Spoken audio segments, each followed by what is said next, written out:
Olá, pessoal. Espero encontrá-los bem. Meu nome é José Elias. Sou estudante do segundo semestre de Medicina da UFMS, campus de Três Lagoas, e juntamente com o José Pedro, o Juan e a Karine, irei falar um pouco sobre diabetes mellitus para vocês. E espero que vocês gostem. Então, vamos lá? E o que é o diabetes mellitus? É uma doença crônica que pode se caracterizar pelo aumento dos níveis de glicose, que é o açúcar, né, também conhecido como açúcar, no sangue. E por que isso ocorre? Isso acontece porque a insulina, que é um hormônio produzido pelo pâncreas e é responsável por quebrar as moléculas da glicose, que é o açúcar, né? E gerar energia para as células, não está sendo produzido ou não está funcionando da maneira que deveria, né? Da maneira correta. E isso faz com que o açúcar vai se acumulando no sangue ao invés de ser gasto, né, nas células.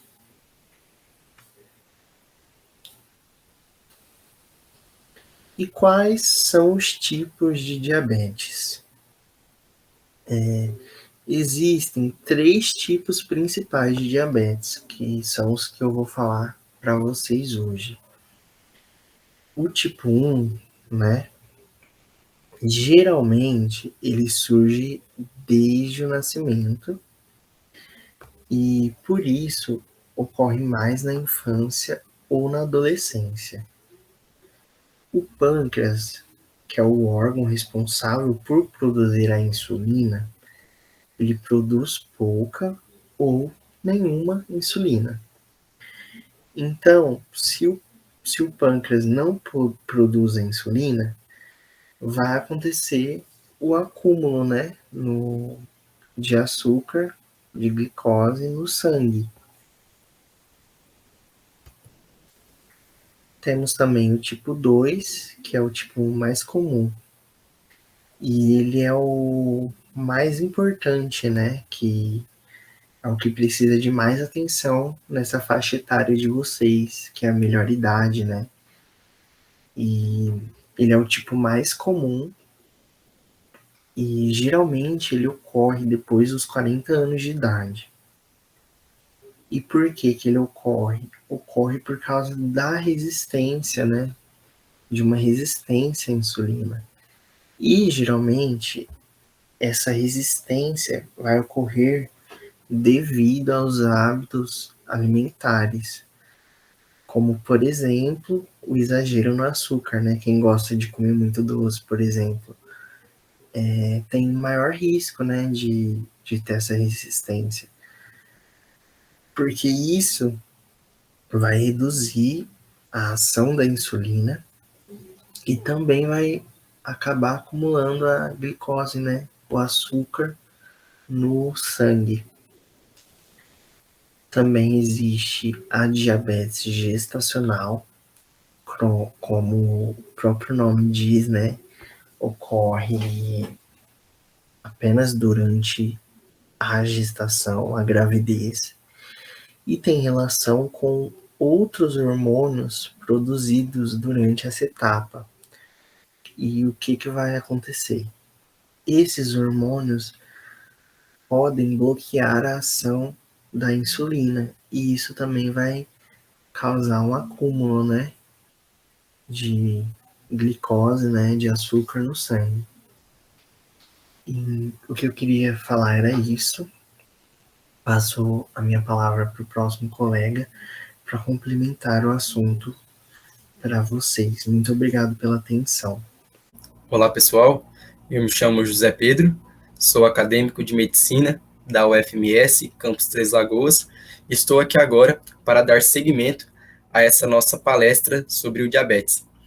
Bom, o nosso colega José Elias já iniciou a palestra, né, falando sobre a definição e sobre quais são os tipos existentes dessa doença. Então, aqui agora nós iremos dar sequência com a parte de sintomas. E assim, gente, antes da gente falar sobre quais são os sintomas mais clássicos dessa doença, é importante que nós entendamos o que são os sintomas, né? Então, assim, os sintomas, eles são nada mais, nada menos do que sinais clínicos apresentados pelos pacientes que desenvolvem essa doença. E ainda que esses sinais, né, eles sejam extremamente desagradáveis aos pacientes, eles são muito importantes, porque é através deles que nós conseguimos suspeitar da doença. Então, eu costumo pensar, assim, que o nosso organismo, né, ele é tão fantástico, ele gosta tanto da gente, ele quer tanto proteger a gente, que ele mesmo, quando está doente, né, ele alerta para a gente essa doença no formato de sintomas. E para o caso do diabetes, né, quais são os sintomas mais clássicos? Então, nós temos aí, em primeiro plano, a perda de peso repentina, né, e sem uma causa muito definida, muito bem definida. Então, assim, você percebeu que não mudou seus hábitos alimentares, você não tem feito mais atividades físicas e perdeu peso repentinamente, né, e você perdeu peso sem uma explicação muito plausível. É um sinal clínico para o diabetes. E isso, né, associado, por exemplo, a uma visão embaçada, uma visão em que você não consegue olhar com tanta nitidez as imagens, né, então você tem essa visão um pouco mais turva, é um outro sinal clínico para o diabetes. O excesso de urina, ou seja, quando você faz muito xixi durante o dia, quando você tem muita vontade de fazer xixi, e isso vem associado a uma grande vontade, né, de tomar água, então você tem muita sede, você quer sempre beber muita água, porque a sua boca fica muito seca, isso é um outro sinal clínico para o diabetes. A cicatrização lenta, então assim, faz de conta que você caiu, se machucou, né, lesionou ali a sua pele, fez um machucado ali, e aí você percebe que esse machucado, ele está demorando muito para poder cicatrizar, para poder fazer aquela casquinha, né, do machucado. E aí você percebe, então, que você tem uma cicatrização lenta, que também é um sinal clínico aí para o diabetes.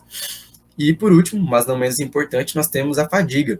Então, mesmo com pequenos esforços, né, você percebe que você se cansa muito, que aquela canseira bate, né, e que você não tem a mesma disposição de sempre, você está sempre bastante indisposto, né, não com a mesma proatividade, então também é um outro sintoma aí para o diabetes. E assim, gente, nesse próximo slide aqui, eu coloquei para vocês que geralmente, em casos de diabetes mellitus tipo 1, os sintomas eles vão ser notados durante a infância, ou mesmo durante a adolescência, né, e no caso de diabetes gestacional, esses sintomas eles são mais raros, né? Eles não costumam tanto acontecer, mas eles, em geral, a mulher vai descobrir que ela tem diabetes na gestação, né? Depois que ela faz os seus exames de rotina ali do pré-natal, né? Em especial o exame de glicose, que nós vamos estar comentando um pouquinho à frente. Então, para a gente poder confirmar esse diagnóstico, né, nós temos o exame, o teste de glicemia de jejum. O que é a glicemia, né, gente? A glicemia, ela diz pra gente a quantidade de açúcar que eu tenho no meu sangue, certo? Eu pego ali uma quantidade em miligramas de açúcar por decilitros de sangue. E este exame, ele mede, então, essa quantidade de açúcar presente no sangue após um período de jejum de, no mínimo, 8 horas. E aí, esse diagnóstico, ele é feito por um aparelho, né, por um aparelho eletrônico ali, que vem acompanhado de uma canetinha com agulha dentro.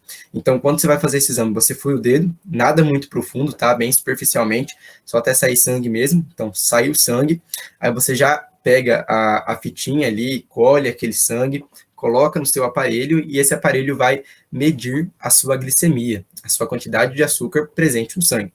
E aí ele vai apresentar um valor ali como resultado.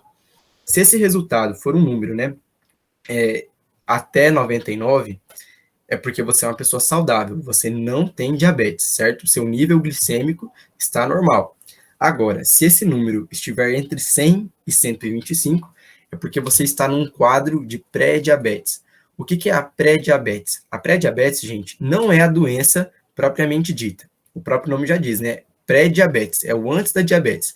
É um quadro em que é um quadro muito crítico, porque a gente costuma falar que do pré-diabetes para o diabetes é um pulo. Então, os cuidados devem ser redobrados nesse caso, certo?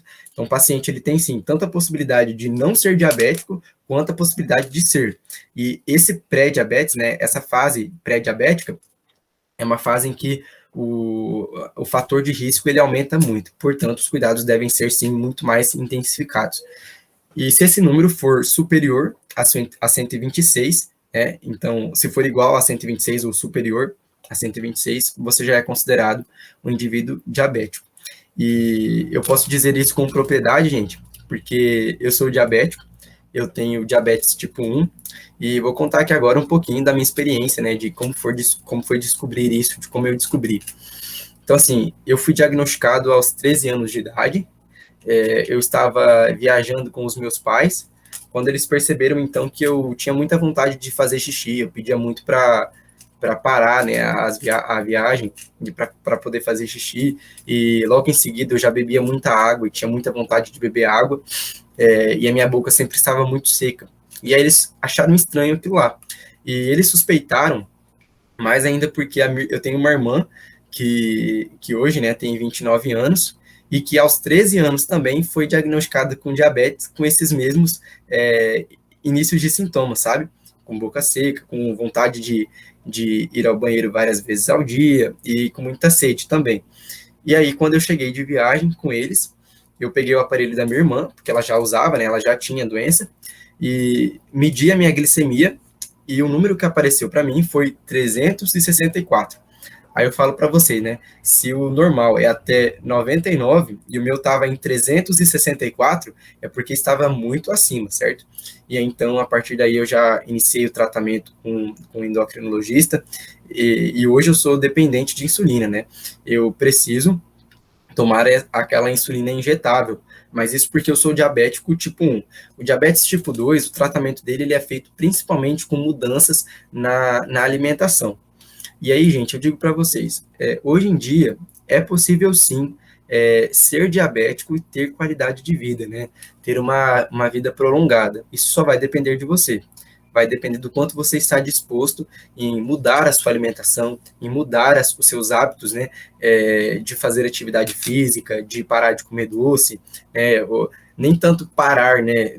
Zerar, tipo, mas reduzir bastante. Então, vai do quanto você está disposto a fazer isso, porque nós costumamos negligenciar essa doença, né, de achar que o diabetes é só uma doença ali em que eu tenho um pouco mais de açúcar no sangue, quando na verdade o diabetes é sim uma doença grave, como qualquer outra, e que gera complicações gravíssimas para o indivíduo no futuro, se não for cuidado.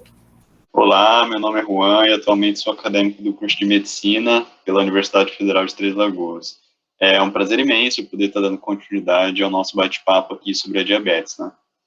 Bom, como vocês já sabem, a diabetes é uma doença devastadora que ataca vários órgãos do nosso corpo.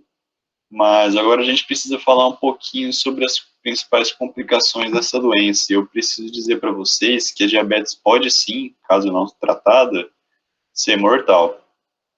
Bom, na maioria dos casos, a diabetes demora a ser notada pelo paciente. Muitas vezes ela se apresenta por um longo período de uma forma silenciosa, ou seja, sem apresentar sintomas para o diabético, que acaba não percebendo que ele está com a doença. No entanto, a demora para a realização do diagnóstico vai abrir brecha para o agravamento dessa doença e, por isso, acho que vale a gente ressaltar mais uma vez a importância de se prestar atenção, né, a esses pequenos sinais que o seu corpo vai dar. Porque assim, caso você perceba, você pode evitar o avanço rápido dessa doença e o agravamento dela. Sendo assim, vamos falar um pouquinho mais sobre as principais complicações dentro dessa doença? Bom, para começar, a diabetes aumenta bastante as chances de se ter problemas no coração. Segundo alguns dados divulgados pela Associação Beneficente Síria, as chances de infarto ocorrer em um diabético são 40% maiores em homens e 50% maiores nas mulheres. Ainda, e de acordo com a Sociedade Brasileira de Cardiologia, de cada 3 pessoas que morrem do coração, 2 delas têm diabetes. Tudo isso ocorre devido à desregulação do açúcar no organismo do diabético, que vai se tornar tóxico e pode potencializar, por exemplo, a formação de várias placas que vão entupir ou barrar a passagem do sangue, por exemplo, em artérias do coração, que isso vai ser uma das principais causas do infarto. Bom, além do coração, outros órgãos podem ser afetados também, como a gente vê aqui os olhos, os rins e o sistema nervoso. Vale ressaltar ainda que quanto maior for o período de convivência com a doença, mais danosas serão as complicações. Portanto, reitero a importância de se ter controlado a doença, atentando sempre para os possíveis sinais de um agravamento. Bom, lá nos Estados Unidos, por exemplo, 80 em cada 100 diabéticos que têm a doença há 15 ou 20 anos, ou seja, um longo período, vão desenvolver doença nos olhos. Entre as principais doenças dos olhos, né, as mais comuns, a gente pode falar um pouco sobre o glaucoma, que vai ocorrer quando o nervo do olho vai ser danificado, a catarata, que é quando a lente do olho perde sua transparência, e várias outras formas de retinopatias, que são as doenças que afetam a retina do olho. É importante lembrar que todas essas doenças têm sim o potencial de evoluir para a cegueira, caso não contidas. Bom, nos casos dos rins, por exemplo, que eles são em número de 2, os responsáveis por filtrar o nosso sangue, a gente pode citar que a nefropatia diabética, que é o nome que se dá quando a diabetes afeta os rins, é a principal causa de morte de doença renal nos Estados Unidos. E, além de tudo isso, já partindo para o sistema nervoso, é comum a diabetes afetar ele, e causando alguns sintomas, como, por exemplo, a queda de sensibilidade nas mãos e nos pés, mas também paralisias isoladas em alguns nervos, alguns membros e mesmo impotência sexual. Vale lembrar ainda que o principal órgão regulador do nosso sistema nervoso é o cérebro, sem o qual a gente não consegue se movimentar, raciocinar e mesmo respirar. Pois é, infelizmente, a diabetes também vai ser terrível para o cérebro e pode atacar ele na forma de um acidente vascular cerebral, o AVC, ou o famoso derrame, que vai acontecer quando os vasos de sangue que irrigam o cérebro se entopem ou se rompem. Na diabetes, esse entupimento pode ser mais frequente e potencializado, como vocês já devem saber, pelo excesso do açúcar que vai estar circulando no sangue. Esse açúcar em excesso vai deixar os vasos mais rígidos e o sangue mais viscoso, o que vai dificultar a circulação, especialmente ali no cérebro, onde os vasos são bem pequeninos e bem numerosos. Bom, pessoal, o que eu tinha para contribuir com vocês era isso. Espero que estejam aproveitando a palestra e muito obrigado pela atenção. Oi, eu sou a Karine, acadêmica de medicina, e hoje venho falar um pouquinho sobre a diabetes. Estou bastante feliz de estar podendo participar e ter essa experiência de poder palestrar para vocês. Então, como consiste no tratamento da diabetes? O que fazer para tratar a doença?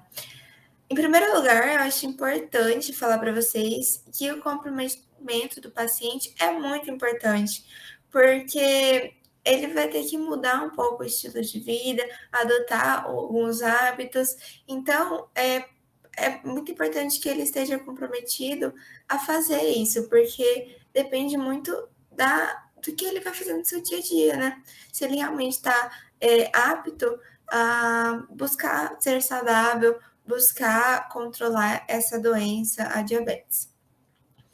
Então, em relação ao estilo de vida que eu estava falando, é a alimentação.